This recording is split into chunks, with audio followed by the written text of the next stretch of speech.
monde, bienvenue à Face to Face avec Foster. Et aujourd'hui, nous avons Jacques avec nous. Bonjour Jacques.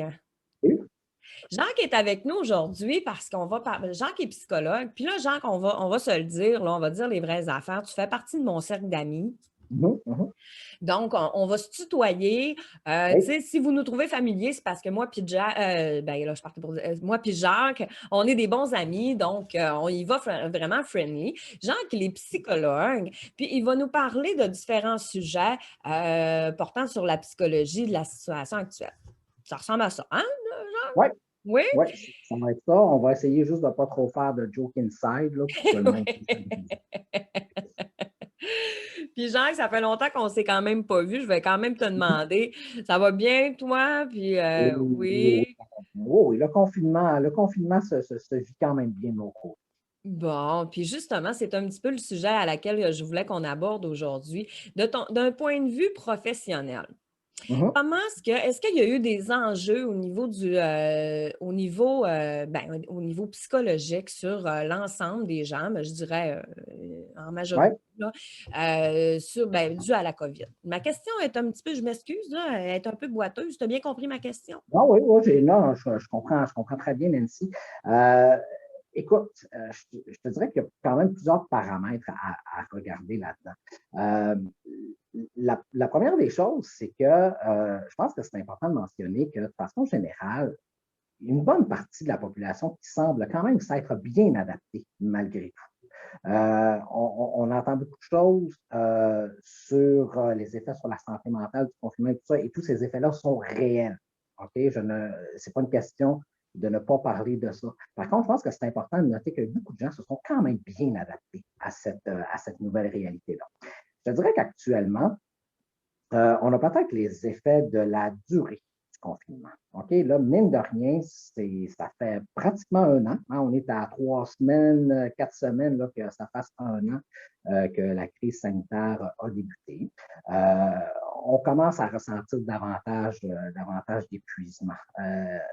La fameuse écœurantite aiguë, là, on la ressent plus. Il y a quelque chose qu'on a peut-être un petit peu moins vu au printemps. Au printemps, il y avait on dirait que une bonne partie des gens euh, se centraient surtout sur OK, c'est la chose à faire, c'est la bonne chose à faire, on limite nos contacts, on fait attention et tout ça. Cet été, on a eu une très belle période d'académie, particulièrement ici au Saguenay, là, où est-ce qu'on a eu plusieurs jours de suite avec aucun nouveau cas et tout ça. Donc, on a presque retrouvé une vie normale. Hein? À part le nombre de personnes qu'on pouvait être au restaurant, des trucs comme ça, c'était à peu près semblable là, à ce qu'on vivait avant. Euh, Cet automne, quand la situation recommençait à être plus difficile. Quand il y a eu le passage en zone rouge, là, fin octobre, début novembre. Oui. Euh, Là, on a ressenti plus un épuisement chez les gens, une espèce de découragement, euh, de est-ce que, bon, tu sais, ça va-tu durer encore longtemps? Je suis tanné de ne pas voir personne, je suis tanné de ne pas pouvoir sortir, etc., etc. Euh, Au niveau des familles aussi, ce qu'on observe beaucoup, c'est les difficultés qui vont s'installer entre frères et Oui, sœurs, oui, oui. hein? Ton petit frère, tu l'aimes beaucoup, mais quand ça fait un an que c'est le seul ami que tu as, ça se peut que ça se peut que ça devienne difficile. OK? Ça, c'est vraiment quelque chose qu'on a observé, par contre, de façon assez importante. OK? Chez les enfants, je vais dire plus jeunes, là, mettons, je vais dire 12 ans et moins, là, grosso modo. Euh, Tu sais, des frères et des sœurs là, qui là, se tapent sur les nerfs. Là. Oui, oui, oui, oui, oui. Ça a été quelque chose, ça a été un gros défi pour plusieurs parents, Oui. d'apprendre à négocier avec cette réalité-là. Euh, des frères, des sœurs qui s'entendent bien normalement, mais qui là se finissent par vraiment se taper sur les nerfs. C'était Ça une a été. problématique, là. Ça a été, oui, oui, ça a été quelque chose. Puis, euh, je pense que c'est important à ce moment-là, en tant que parent aussi, d'éviter de se mettre cette espèce de pression-là que faut que mes enfants s'entendent bien toujours. OK? C'est normal que chacun de vos enfants ait besoin de leur bulle. C'est normal que chacun des enfants puisse avoir un moment privilégié avec maman, un moment privilégié avec papa, chacun de leur côté, tout ça. sais, on ressentait aussi que les parents pouvaient se mettre cette pression-là de dire, ah, mais là, ils chicanent beaucoup, c'est difficile, je fais-tu quelque chose de pas correct? Euh, non, non, c'est pas une question que le parent, excuse-moi, c'est pas une question que le parent est inadéquat ou quoi que ce soit. Puis, Jacques, tu nous parlais, tu nous disais que dans la deuxième vague, ça a été plus, justement, les gens plus difficiles aussi. Là, j'ai comme deux, trois choses là-dessus parce que c'est sûr que moi, personnellement, j'ai senti qu'il y avait peut-être un petit peu moins de soutien à la deuxième vague.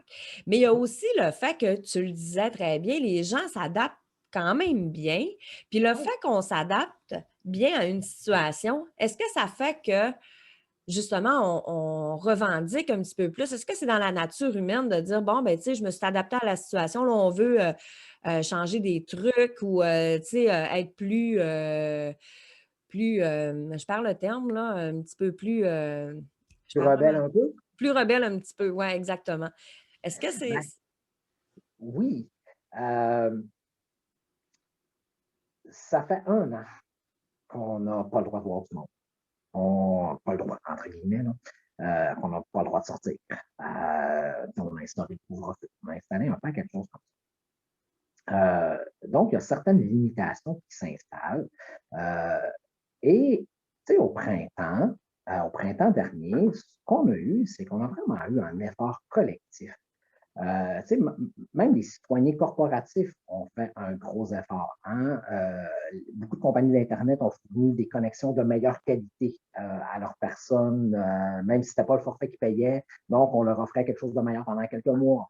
Euh, à la télévision, je veux dire, LCN, RDI, c'était débloqué par plusieurs compagnies pour qu'on puisse se tenir au courant de. Les chaînes pour les enfants étaient débloquées gratuitement.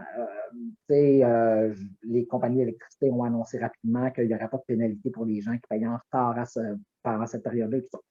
Donc, il y a eu vraiment un élan, là, je dirais, sociétal assez complet. Ce qui ne s'est pas recréé à l'automne. Oui. Donc, à ce moment-là, c'est sûr qu'avec l'espèce d'épuisement, comme je te disais tout à l'heure, hein, ça fait longtemps qu'on a certaines limitations et tout ça. Et là, bon, tu sais, la situation est en train de s'améliorer là, actuellement, là, beaucoup au Saguenay, là, particulièrement. On n'a pas beaucoup de cas là, depuis là, déjà 2, 3 semaines. C'est sûr qu'à ce moment-là, tu sais, je pense que c'est un peu compréhensible qu'il y a un certain nombre de personnes qui fassent comme, ben oui, mais là, on a 4 cas par jour. OK? Fait que c'est pas grave quand même que j'ai avoir tout le monde. C'est pas grave quand même que j'ai avoir tout le monde. C'est une réaction qui est tout à fait compréhensible, qui vient aussi avec les autres.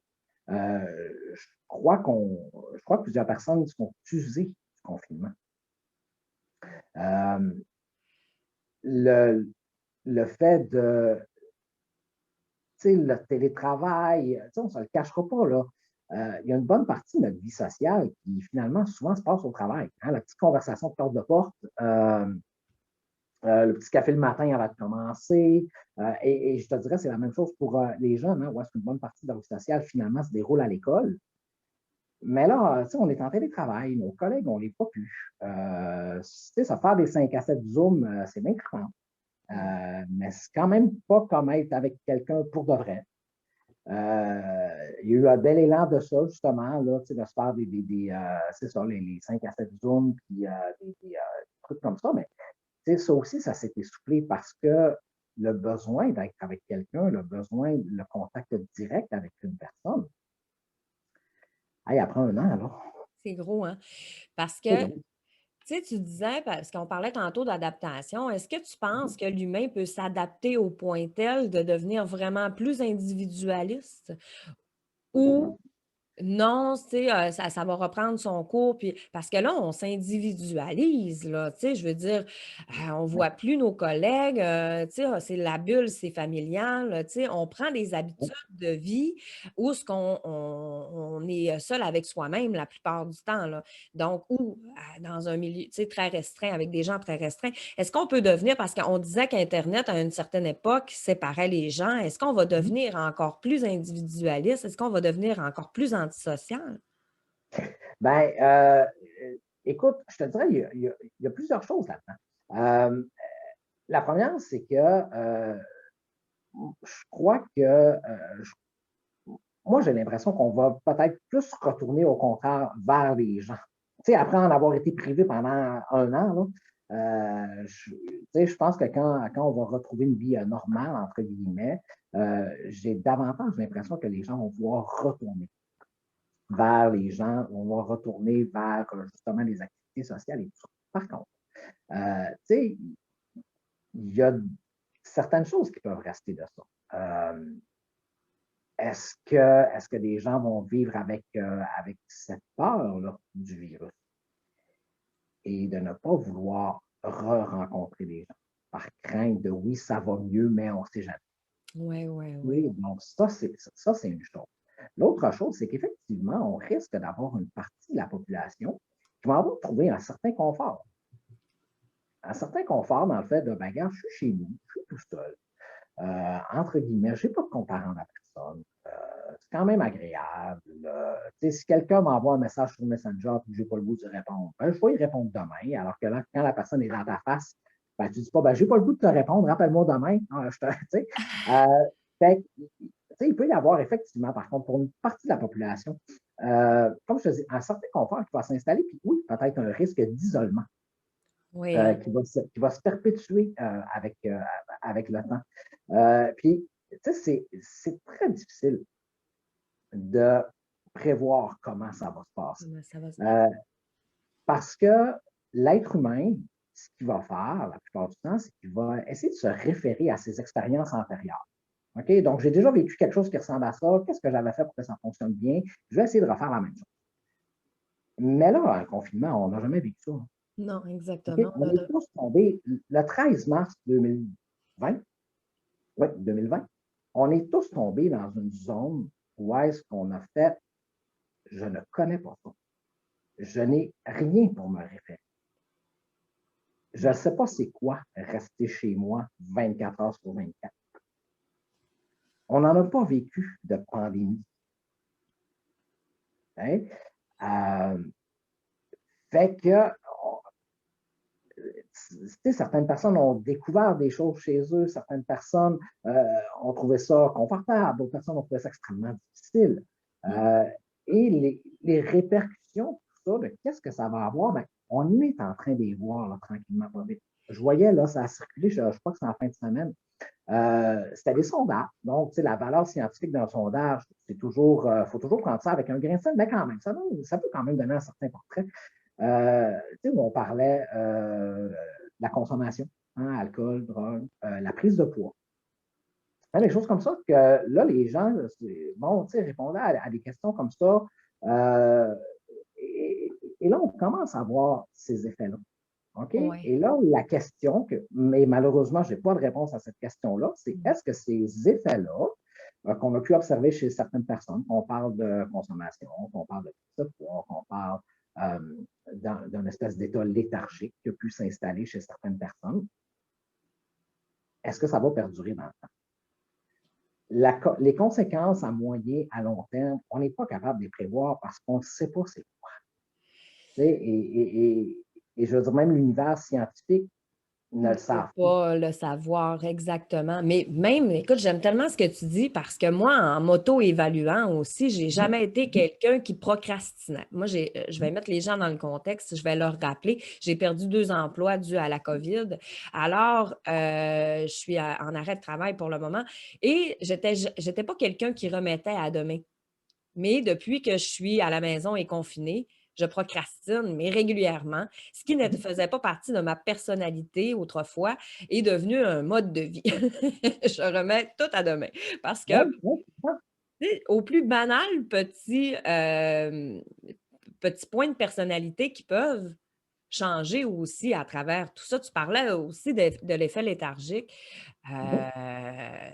Tu sais, je veux dire, oui, c'est quelque chose qu'on va probablement remarquer. Netflix doit complètement sauter des données, là.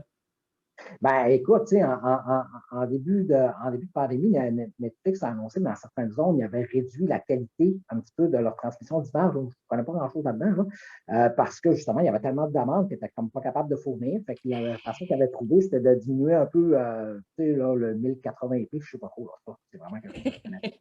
Mais donc, pour pouvoir être capable de fournir à cette demande-là, tu sais, oui, de la procrastination, oui, de la léthargie, parce que, anyway, on a le temps.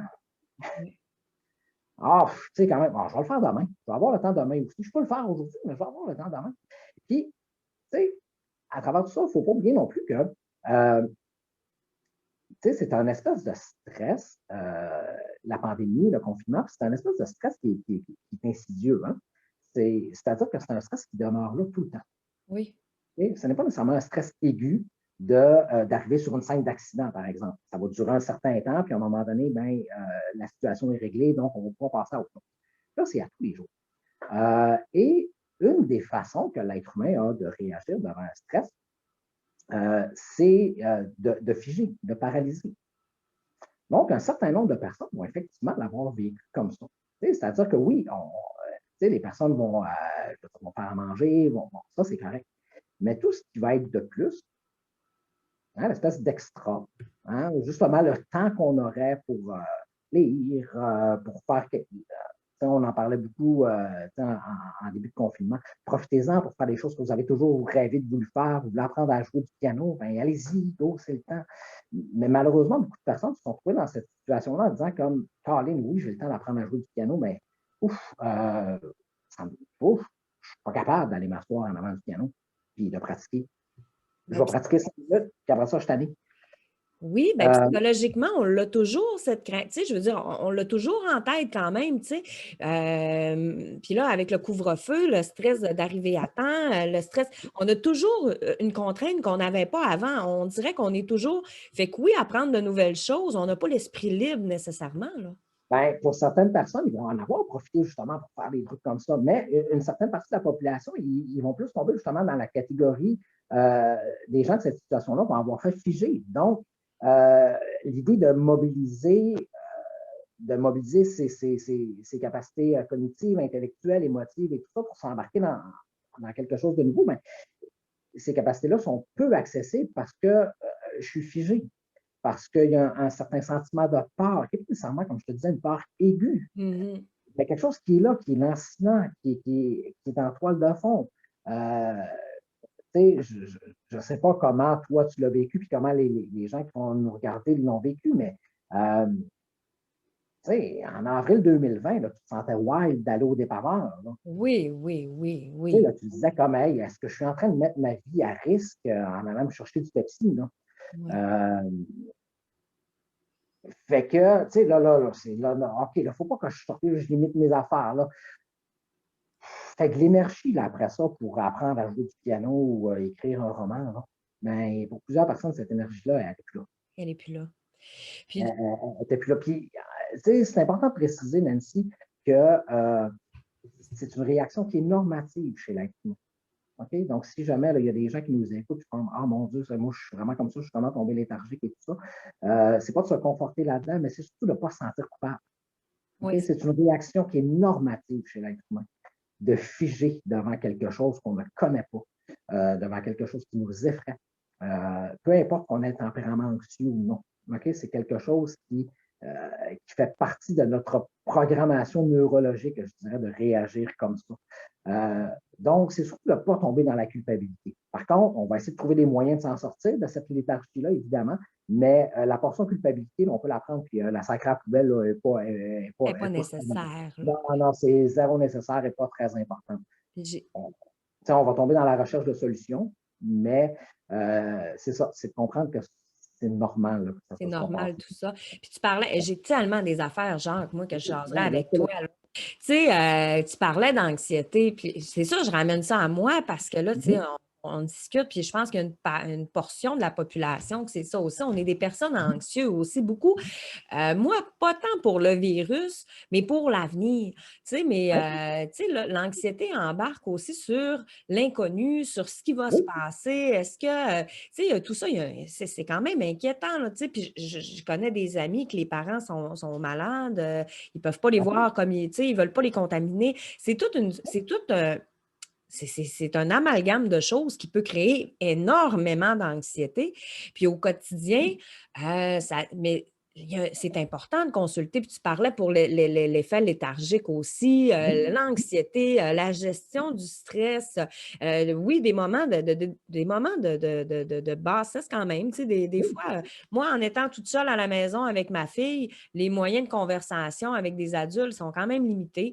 Fait que des fois, oui. j'ai juste envie de jaser. Fait que c'est important d'aller consulter là, à partir de ce moment-là. Là. Ben, tout à fait. Tu sais, à partir du moment où, tu sais, on se rend compte que nos stratégies qui fonctionnent habituellement ne commencent à plus fonctionner ou à plus être hyper efficaces.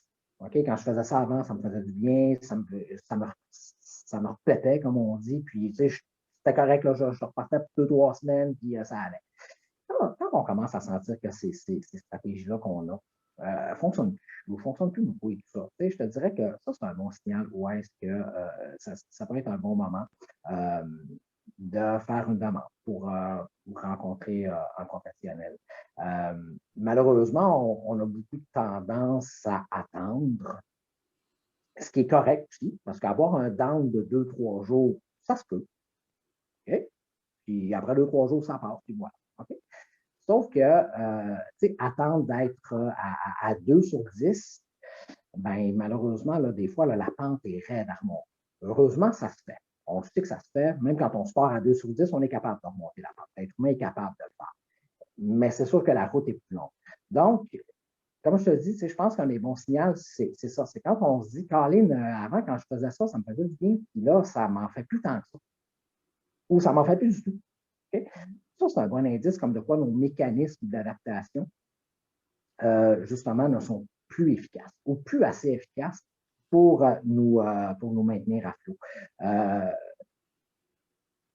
Peu importe la thématique qu'on va aborder, que ce soit des personnes plus avec le tempérament anxieux, plus avoir tendance justement à déprimer, euh, plus avoir tendance à se jeter dans une consommation X, Y, Z, peu importe. Oui. OK? Peu importe c'est quoi, je dirais, le symptôme qui va émerger chez la personne, quand on se rend compte que ça commence à plus fonctionner, c'est à ce moment-là. OK? C'est à ce moment-là. Puis, euh, pour essayer rapidement de réajuster ces stratégies-là. Souvent, moi, j'appelle ça, souvent, c'est juste du fine-tuning. C'est juste d'aller réajuster certaines petites affaires. C'est pas toujours c'est pas toujours des grosses interventions qu'on doit faire. C'est juste aller revisser une botte un peu, là, puis ça peut fonctionner. Sauf qu'il peut venir des moments où est-ce que justement, nous, face à nous-mêmes, cette solution-là, la botte qui est dévissée, je ne la vois pas. Je suis tout seul avec moi-même, je ne la vois pas. J'ai besoin d'un mécanicien pour me dire, hey, c'est cette botte-là, là. C'est celle-là qu'il faut que tu fasses. Fait que, J'aime on n'est ton pas bien. paradoxe avec tout Un ça. parallèle, Le pas un paradoxe. parallèle, ouais, excuse. Ça vient de m'en prendre. Moi, je m'en mêle dans mes patins. Euh, Tu fais bien de nous le préciser parce que c'est vrai que, puis on est tellement toute seule avec nous-mêmes ces temps-ci que justement, des fois, de faire des bonnes introspections puis de mettre le doigt sur le bobo, ben ça devient, des fois, ça devient un petit peu ambigu. Puis des fois, d'en discuter avec Ouais, quelqu'un qui est neutre à travers tout ça, ouais. ben, il nous aiguille comme il faut, puis on est capable de régler des petites Ben oui, situations. puis, tu sais, une expression que j'ai utilisée beaucoup dans la dernière année, c'est des fois de refléter aux gens, parce que là, tu pires dans ta boîte, là. OK? Puis là, ben, c'est ça. Tu sais, c'est le moment où est-ce que là, ben, tu as besoin de quelqu'un qui va te prendre la main justement pour essayer de te sortir tranquillement, pas vite. Parce que, tu sais, toujours en image, ben, virer dans un trou de boîte, ce que ça fait, c'est que ça calme. Exactement, tu empires. On, on s'enfonce. Euh, Puis, tu sais, du temps pour réfléchir, on s'entend tout depuis un an, on en a. On a beaucoup de temps pour réfléchir, peut-être un peu trop, même. On est beaucoup, ben, tu sais, on est beaucoup moins dans l'action. Pour plusieurs personnes, là, évidemment, c'est pas tout le monde, mais pour plusieurs personnes, on est beaucoup moins dans l'action, beaucoup plus de passivité, beaucoup plus de temps bon, ce soit à regarder Netflix, à aller sur Internet et tout ça. Et là, ben oui, on peut prendre des prises de conscience et tout ça. Puis des fois, tu sais, prendre des prises de conscience, ça aide, mais des fois, ça heurte aussi. Oui, Et c'est c'est vrai. à ce moment-là aussi qu'on se dit, tabarouette, je viens de me rendre compte de ça. Je viens de me rendre compte de telle chose, puis Caroline, j'aime pas ça. Je trouve pas ça évident de venir de me rendre compte de ça sur ma personne. Fait que, tu sais, ça aussi, ça peut être des bons indicateurs où est-ce que les consultants professionnels à ce moment-là peut être pertinent. Justement, comme tu disais, avoir quelqu'un de neutre, quelqu'un qui a un regard objectif, quelqu'un qui n'est pas impliqué dans la situation sur le plan personnel, c'est souvent un soutien là, qui s'avère très salutaire. Oui. Puis, est-ce que tu as remarqué, parce que les gens aussi se sont défoulés sur les réseaux sociaux, il y a eu une passe où il y a eu beaucoup d'agressivité. Les gens sortaient ça, là, tu sais, puis je pense qu'à quelque part, des fois, ça réfléchissait plus non plus, là, tu sais, il y a eu, est-ce que c'est un comportement normal, ça, de sortir ça comme ça? Est-ce que ça l'a, parce que c'était très négatif. Moi, je me suis retirée des réseaux sociaux pendant un certain temps. Mhm, Pour ma mhm. santé mentale, c'était important de prendre un recul face à ça. Oui. C'était intense. Puis, est-ce que ça a pu avoir un impact aussi directement sur les personnes qui lisaient cette agressivité-là, sur toute cette négativité-là? Euh, on avait beaucoup plus de temps à passer sur les réseaux sociaux. Mmh. Il y a le fameux anonymat hein, du réseau social. Euh, donc, où est-ce que les gens souvent vont se permettre de peut-être aller plus loin que ce qu'ils iraient dans la vraie vie. Ouais. Euh, et comme je te disais tout à l'heure, c'est l'usure de ce confinement-là euh, peut faire en sorte qu'à un moment donné, oui, euh, on devient beaucoup plus à fleur de peau. Donc, que ce soit au niveau de l'agressivité ou au niveau de d'autres émotions. Euh, parce qu'en bon français, on est à bout. Ouais. Ouais, ouais. On a l'épiderme sensible. Donc, la moindre petite chose qui peut nous heurter, ou est-ce que en temps normal, on l'aurait vu circuler vite, vite, là, sur un statut Facebook ou quoi que ce soit, mais tu sais, en deux réunions, fait pas le temps de répondre à ça, j'y pense plus, voilà, c'est fini. Hein, maintenant, j'y pense parce que j'ai le temps en tabarnouche d'y penser. J'ai le temps de le regarder, le commentaire de la personne X que j'ai pas aimé. Ouais, ouais, J'ai ouais. le temps d'y répondre. Puis j'ai l'épiderme sensible parce que ça fait un an que j'ai pas vu personne, ou à peu près. Parce que ça fait un an que j'ai pas été au cinéma, que je suis pas sorti de mon Chicoutimi Jonquière-Labbé. Euh, hein, parce que pour plusieurs personnes, c'est ça aussi, là. Oui, oui, oui. Tu sais, fait que, oui, il y a de la frustration. Et je te dirais frustration au sens propre du terme, pas de la frustration dans le sens d'être fâché, mais de la frustration dans le sens j'ai des besoins qui ne sont pas répondus. Ouais. Et il est là aussi tout l'enjeu, c'est qu'on se retrouve dans une situation où est-ce qu'on a tous un ensemble de besoins qui sont frustrés, que ce soit besoins sociaux ou autres. Mais en même temps, on a tout, on est capable d'avoir la réflexion de se dire, mais en même temps, c'est la bonne chose à faire. J'ai le goût de voir mes amis, mais la bonne chose à faire, c'est de ne pas aller les voir. Donc, le rationnel embarque et dit non, je n'irai pas voir mon ami parce qu'il y a risque de. Mais maintenant, mon besoin d'avoir cet ami-là, d'avoir ce couple d'amis-là, mais lui, il continue de ne pas être répondu pendant ce temps-là. Tu sais, quand je te parle d'usure, c'est beaucoup là qu'on va l'avoir. Oui, oui, oui, C'est oui. qu'on parle énormément à notre rationnel depuis un an, ce qui est très correct, ceci étant dit. Euh, mais on sollicite beaucoup notre capacité à être raisonnable.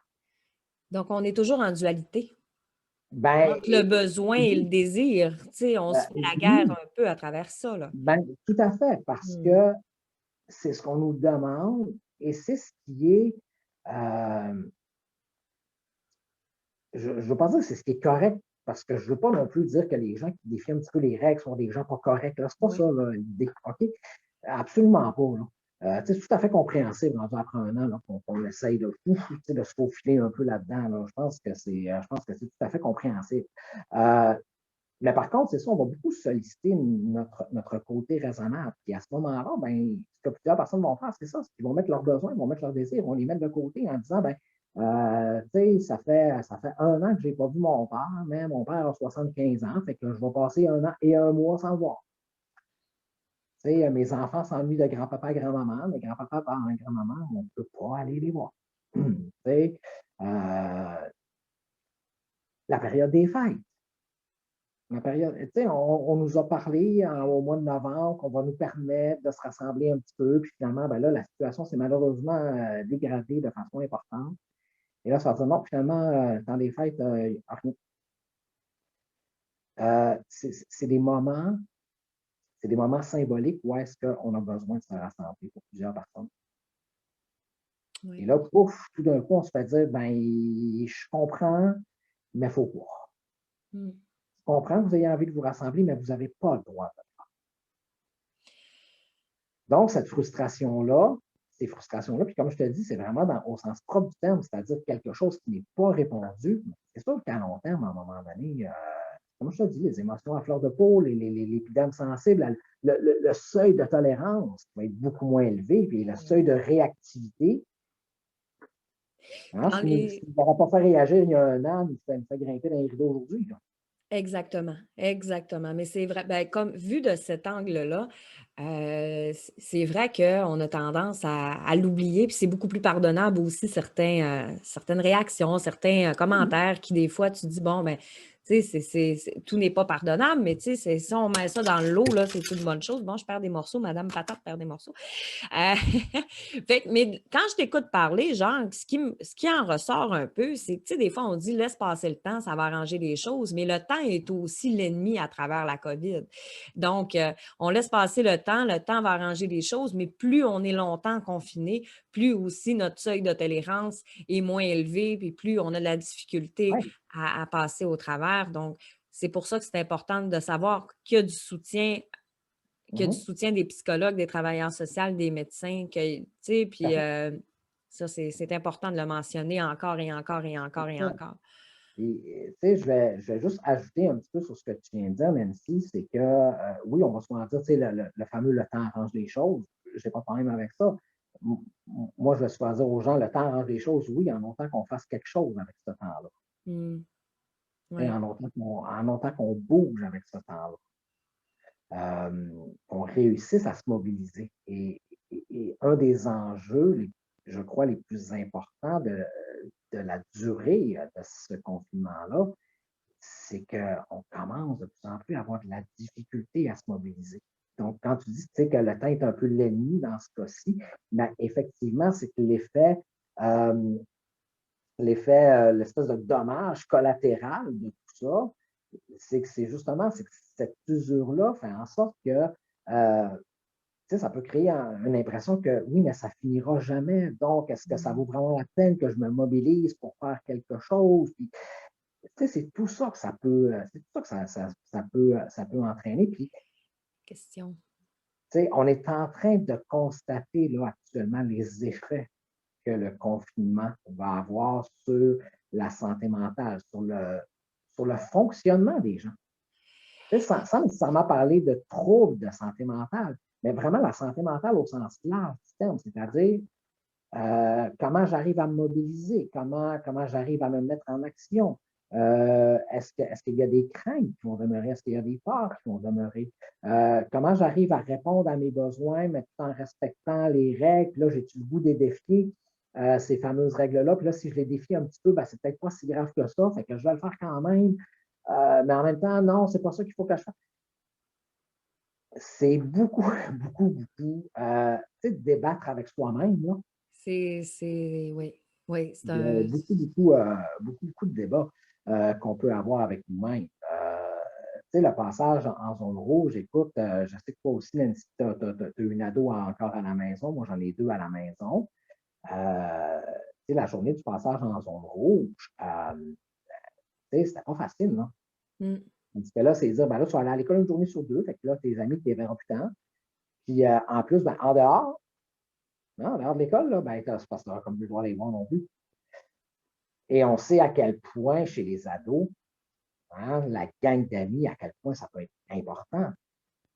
Et là, ça fait quoi? On est rendu à 5 mois, à 6 mois, novembre, décembre, janvier, février, mars, ouais, 4 mois, 4 mois, 4 mois et demi, où est-ce que, entre guillemets, légalement, ben, Ils ont nos pas le ados, ils n'ont pas le droit de voir leurs amis en dehors que de 8 à 4 à l'école. Mais Il y a j'aime. beaucoup de parents, puis je vais m'inclure là-dedans, je ne suis même pas gêné de le dire, tu sais, qui ont fait des petites exceptions, là. Ben oui, garde un ami à la fois, ça va être correct. Mais pas Ouais. deux. OK? Donc, on va choisir. C'est le plus haut, c'est le plus jeune qui a un ami. C'est plate, mais bon, OK. Mais je veux dire, on a contourné un peu ces règles-là parce qu'on sait que pour nos ados, c'est important. Tu sais, je veux dire, ça fait pas si longtemps que ça qu'on était ados, là. Non, non. Puis la pression des ados, parce que c'est, tu sais, j'ai fait un reportage là-dessus Oui, aussi. Tu sais, les ados, oui, ils ont une pression, mais c'est le fun qu'on le compare parce que en t'écoutant parler, oui, les ados, on a l'impression de leur voler une partie de leur jeunesse. Tu sais, moi, j'en ai une au cégep, Frédérica est au cégep, elle dit, tu sais, moi, maman, j'étais à l'âge de voyager avant d'avoir des enfants, de me placer dans ma carrière, des choses comme mhm, ça. Elle dit, tu sais, moi, c'est la période de voyage, c'est comme cet été, je pourrais pas y aller. Bon, tu sais, il y a tout. Ils ont l'impression de se faire voler une partie de leur jeunesse, les bars, les ci, les ça. Mais à l'inverse, j'aimerais ça qu'on parle, parce que je trouve qu'il y a des personnes aussi qui sont oubliées dans ça, c'est les personnes âgées. Les mhm. personnes âgées qui ont 75 ans, est-ce qu'ils ont l'impression de se faire enlever leur fin de vie? Parce qu'il doit y avoir une frustration immense, de dire, je ne peux pas voir mes enfants, mes petits-enfants, je vais-tu mourir toute seule? Il doit y avoir une crainte énorme autour de tout ça. Tu sais, on les regarde de travers quand on les voit au centre d'achat, tu sais, mais en même temps, ces personnes-là sont jugées, sont mal aimées ces temps-ci, puis sont toutes seules à vivre ça, là. Écoute, je suis vraiment pas un spécialiste au niveau géronto. OK? Par contre, c'est certain que pour ces personnes-là qui souffrent déjà malheureusement déjà beaucoup d'isolement, là, en plus, on leur dit, ben, les quelques petits moments de vie sociale que vous avez, ben, on vous les enlève. Et, tu sais, la dichotomie du message, c'est de dire, on vous les enlève, mais pour votre bien. Ouais, ouais. Euh, J'ose même pas imaginer comment effectivement, une personne âgée, comme tu dis, de leur voler leur fin de vie, je comprends très bien l'image, peut vivre avec cette espèce de sentiment-là de dire, ben, regarde, moi, mes enfants travaillent, ils n'ont pas beaucoup de temps de venir me voir. Tu sais, ils venaient là, passer une petite après-midi avec moi la fin de semaine. Puis là, je voyais mes petits-enfants, puis papa, puis là, ben, je les vois plus. Puis en plus, je les vois plus, mais pour mon bien. Tu sais, Ouais. il y a quelque chose dans ce message-là euh, qui est, qui est très contradictoire. C'est comme, OK, on va priver la vie sociale pour favoriser le maintien de la santé physique. Écoute, on pourrait débattre de ça pendant des heures et des heures et des Pendant heures. longtemps, hein. C'est Ben sûr. oui, Oui. Donc, c'est bien aussi de toujours se rappeler en tant que citoyen ou quoi que ce soit que, tu sais, qu'il y a toujours pire que nous. Tu sais. Dans notre situation, moi, quand je pense aux personnes plus âgées qui vivent vraiment seules, je me dis quand même, je ne suis pas si pire. Tu sais, ça me console un petit peu, tu sais, de ce ben point de vue-là. oui, puis, tu sais, on est dans une tranche d'âge où est-ce que, tu sais, si jamais on attrapait la COVID, ben, la dangerosité est peu élevée. Exact. Et ce qui est peut-être, ce qui, je pense, est une arme à deux tranchants. OK? Parce qu'effectivement, ça peut peut-être apporter les gens plus jeunes. Selon les dernières données, c'est particulièrement, je pense, à partir de 60 ans là, que la plupart des problématiques là, peuvent arriver. Évidemment, là, il y a des cas, oui, de personnes beaucoup plus jeunes là, que ça Mm. a été problématique. Mais de se dire, ouais, mais tu sais, moi, si je l'attrape, ça ne sera pas grave. Je veux dire, j'ai 45 ans, j'ai 32 ans, fait que là, c'est pas grave. OK, garde, on y va. Puis, ça fait que c'est pour ça que je te dis, c'est un arme à deux tranchants un peu parce que la réalité, c'est pas tant pour nous, effectivement, quand on a 35-40 ans, 20 ans, là, tout ça. mais c'est toujours le risque de le transmettre à une personne vulnérable, Oui. particulièrement personnes âgées, bien sûr, mais toutes les personnes qui ont déjà des problématiques de santé à la base. Le risque, il est là. Hein. Et Mm. c'est beaucoup ce qui a été, et c'est beaucoup ce qui est sollicité également, c'est euh, l'esprit communautaire, l'esprit du bien commun. Hein? On doit faire passer le bien commun euh, devant notre bien-être personnel. Mm. Pendant un an de temps, c'est beaucoup demandé. C'est beaucoup demandé. Et c'est pour ça que je pense que c'est important de faire une distinction entre le printemps 2020 versus ce que l'on vit depuis l'automne, parce que l'usure fait partie du portrait.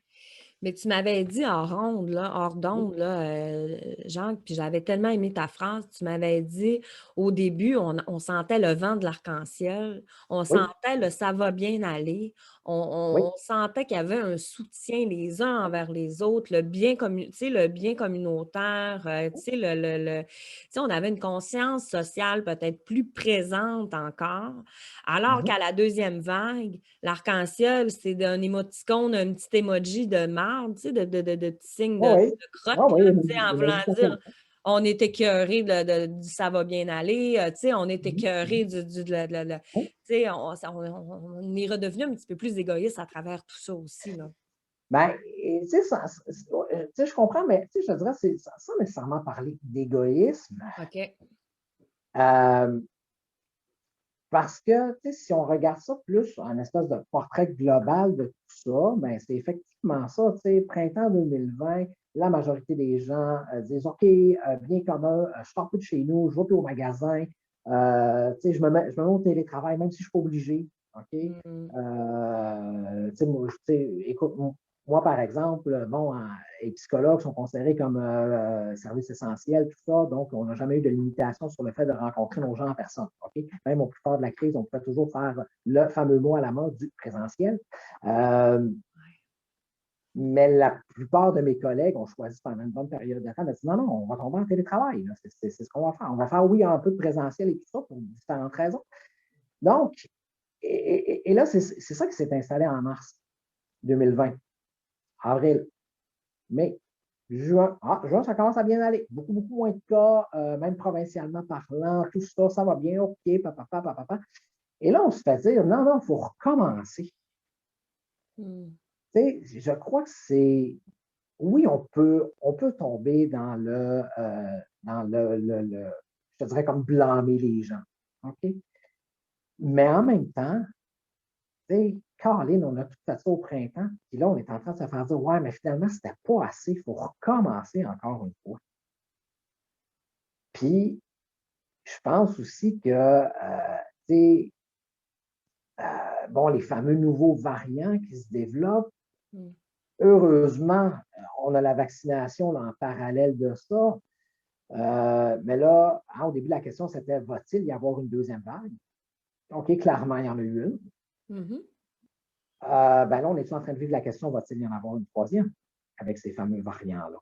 Puis toi, en tant que psychologue, Jacques, tu l'appréhenderais comment, la troisième vague? Comment, sans être devin, puis dire, OK, on sort ma boule de Oui, cristal, là, comment est-ce que toi, tu penses que les gens, on est déjà à bout en bon oui, québécois, comme tu disais tantôt, oui, là. oui. S'il y a une troisième vague, comment est-ce que tu penses que les gens, psychologiquement, vont s'en sortir sans s'entretuer toute la gang, là? Écoute, c'est une excellente question à laquelle, malheureusement, je n'ai pas d'excellente réponse. Parce que, comme je te disais tout à l'heure, même si, tu sais, ce qui est très difficile à voir dans le contexte actuel, c'est que on n'a pas de repère. Hmm. Et personnellement, on n'a pas de repère. Professionnellement, on n'a pas de repère. Scientifiquement, on n'a pas de repère. Tu sais, je veux dire, la dernière grande pandémie, là, écoutez, puis moi, je ne suis pas historien, là, mais la dernière grande pandémie qui a vraiment touché tout le monde, bon, c'est la fameuse grippe espagnole, c'est parce que ça fait 100 ans. On n'avait pas de moyens de communication, on n'avait pas. Tu sais, je veux dire, je veux dire, le monde de l'abbé, là, il ne savait même pas qu'il y avait de la grippe espagnole à Jonquière. Parce qu'il n'y avait Exactement. pas des moyens de le Ouais. savoir en 1918. Oui, Mmh. ça existe en 1918. Ah Oui. oui. C'est parce que là, c'est a marqué le 150e, c'est en 88. Ouais, OK, c'est beau, c'est correct. Euh, Alors que, mais, fait que, tu sais, puis je veux dire, la façon de cueillir les données scientifiques, évidemment, en 1918, n'était pas du tout la même. Tu sais, ces sciences-là, que ce soit la psychologie, la sociologie, tout ça, c'était des sciences qui étaient très, très, très émergentes à ce moment-là. Donc, on n'a pas de référent. Comment va se vivre la troisième vague si jamais il y en a une? Écoute, la première chose, croisons les doigts qu'il n'y en ait pas, bien sûr. Ben moi, s'il y Quand en même, a une troisième, là, c'est gros. s'il y a une troisième vague, je m'achète, là, comme dans l'émission La Galère, une big de grosse maison, puis toutes mes amis viennent vivre avec moi, puis t'en fais partie avec tes, tes flots. On se fait, écoute, on vit tout ensemble. Ah Ah, oui, oui, c'est peut-être ça qui va se passer. Tout le monde va se partir des communes en disant, ben moi, ma bulle familiale, c'est ces 60 c'est personnes-là. Je ne sais pas. 60 personnes. Tu sais. Écoute, j'en ai aucune idée. Je suis vraiment pas capable de te répondre. Mais c'est Euh, correct parce que dans le fond, on parle aujourd'hui pour essayer de démystifier des choses, pas, puis d'être vrai dans tout ça. Puis c'est vrai qu'on ne peut pas le prévoir, la troisième vague. On ne peut pas prévoir ce que les gens. Peut-être qu'il y aura une autre période d'adaptation. Peut-être que c'est des vagues aussi, tu sais, on s'adapte, on est des frustrés parce que. Tu sais, nos émotions, c'est un amalgame de plein de choses. On va souhaiter qu'il n'y en ait pas, mais de toute façon, on n'a pas le choix de s'ajuster selon les données qui nous viennent.